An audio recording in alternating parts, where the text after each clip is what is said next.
Hello everyone. This is a video of virtual credit cards. It is intended for my friends and relatives and anyone else who is interested in virtual credit cards and why we need them for as a sort of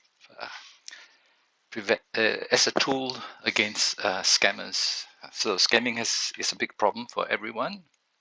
I'm sure we all have had our debit and credit cards with transactions that are not ours. So, yep. So quickly, what is a virtual? What is a virtual card?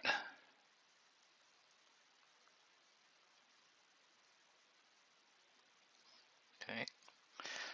Okay. I'll talk about the virtual card with a uh, company called Revolut. Okay. Revolut, I understand, is a British company, and they provide you a means to generate a virtual card, one or more cards. Uh, virtual the service comes in the form of a phone app, right? So imagine if this is your phone. So we are all familiar with phones and apps, right? So you download an app on your phone, a Revolut app, and you're able to create cards on the fly in the phone, right? So that's the big picture. Um, Now, how do so I'll start describing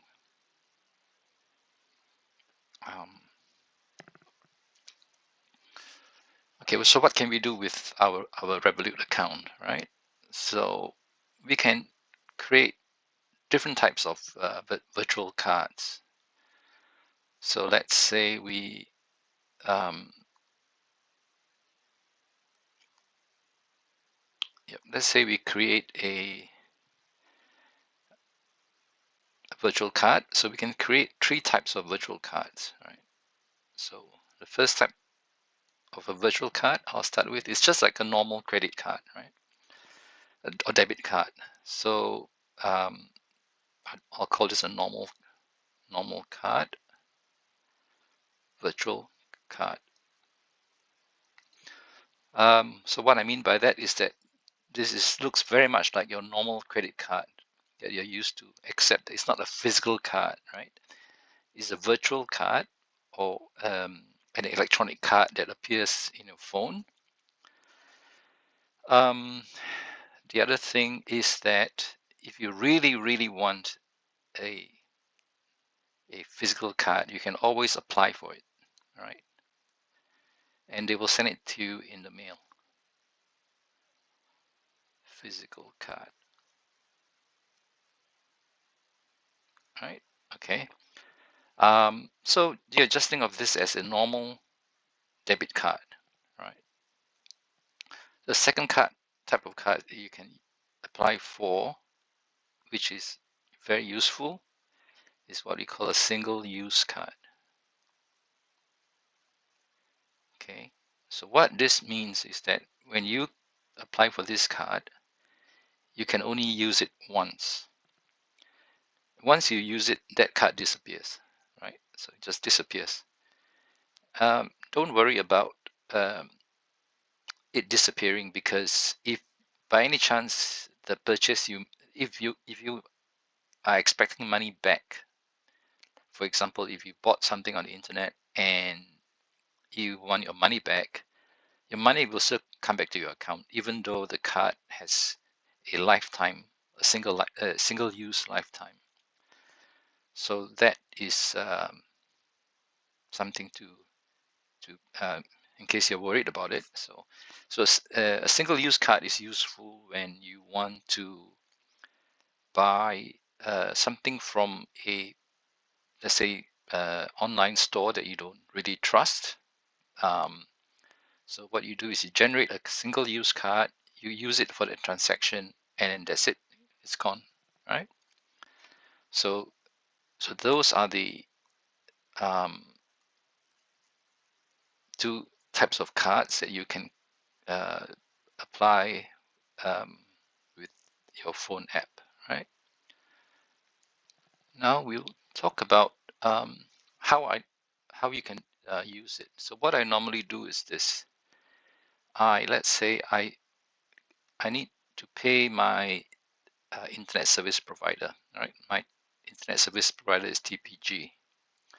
So I generate a TPG card. I generate a credit card, a virtual card, and I call it TPG, right? The next thing I do is that I put a limit on this card. I limit it to $75 per month.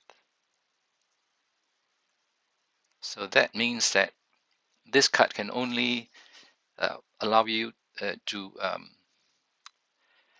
charge for at most $75 a month. So that's fine with me because my bill typically is $74.99, something like that. So it's good enough. So that way, if anyone steals the card number, as in if it appears in the dark web or whatever, then once my TPG bill has been paid, they cannot steal any more from it. And in the worst case, they steal $75 a month, and then once I know about it, I will then delete this card or freeze this card, right? So that's how I use a, a, a sort of a normal use card, right? So setting limits, monthly limits, and being able to freeze it if I need to, right? So those are the benefits. Now, what else can I talk about? So we've said that we have single-use cards, we have like normal use cards, which we can generate as many as we like. We can freeze them, we can delete them, we can set limits on them. Okay, the next topic I want to mention is how do you get money into your Revolut account? Okay, so your Revolut account essentially consists of an ANZ bank account, right? That Revolut will set up on your behalf. So it's just a normal ANZ bank account. So what you can do is you can transfer money into that account. So what I do in my case is that I have my CBA account and I transfer money into my ANZ bank account. Let's say I put $1,000 in, right? Now, if I have my TPG card, which I mentioned before. Now, if TPG requests $74.99 from me, what happens is $74.99 goes out of my account, right, and goes to TPG, my internet service provider. Then next thing happens is that I'll get a message from on my phone that $74.99 has gone up, and then I'll be told that my balance is now how do you do the math? Roughly 925, roughly, right? So that's the balance.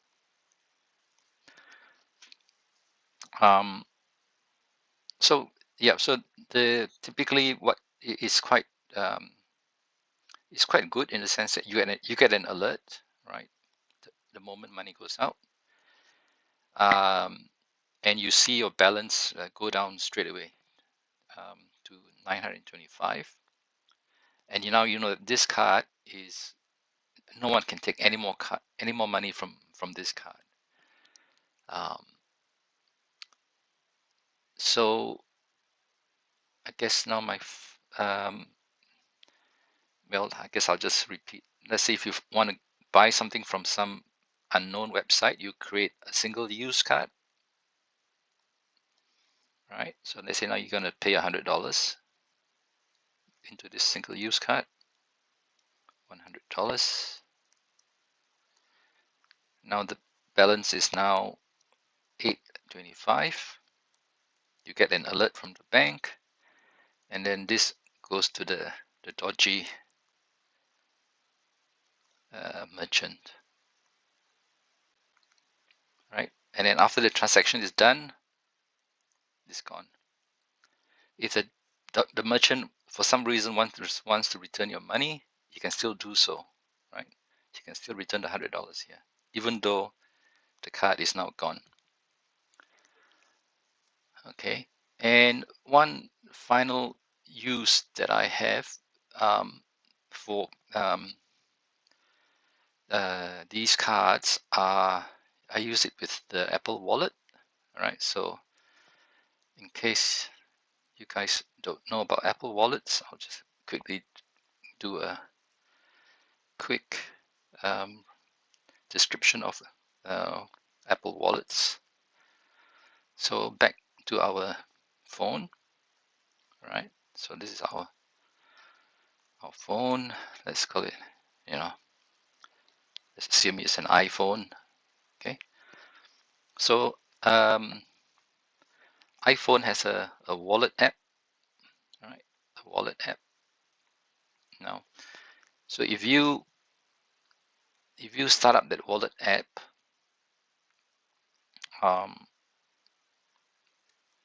if you start up this wallet app, let's assume now you have a wallet app running up here. Okay, so what you can do is with that card that I created, in that case,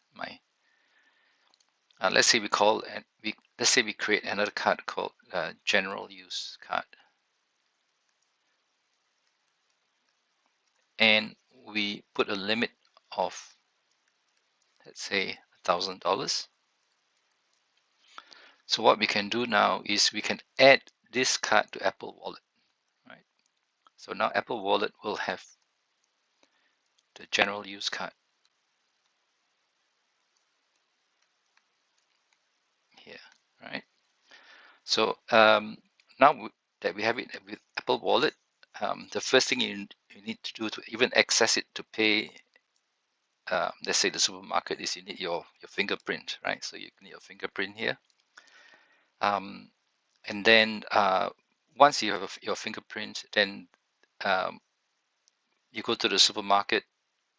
Let's say you go to Kohl's, and then you spend $50. So now this $50 goes out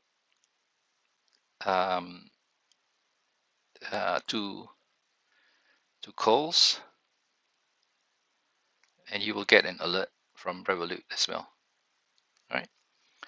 So the reason why it's safer to use this is because if someone has a PayWave device and walks right up to you, they cannot scan your card, because unless you have a fingerprint, the scanning machine that he or she has will not be able to take money out of your card, right?